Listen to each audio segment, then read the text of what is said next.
अभिमन्यू चक्रव्यूहात हरला, पण इतिहास सर्वाधिक आठवण काढतो अभिमन्यूचाच, चक्रव्यूह रचणाऱ्या कौरवांची नाही. त्याच प्रकारे इतिहास कर्णाची आठवण त्याच्या संघर्षासाठी काढतो.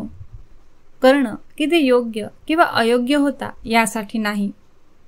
वास्तविक पाहता जिंकणारा कसा जिंकला, पाहताना हरणारा कसा हरला हेही पाहावं माणसांनी आणि त्याचाही सत्कार करावा जिंकणाऱ्या इतकाच.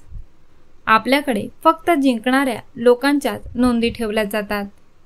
पराभूत लोकांचे नाव सुद्धा आपण विसरून जातो.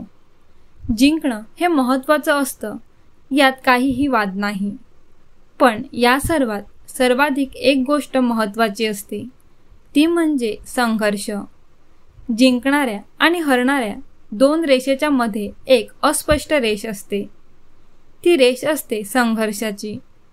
मुळात जिंकणं हरणं महत्त्वाचं नसतं, महत्त्वाचं असतं संघर्ष कोण, कसा, का आणि कशासाठी केला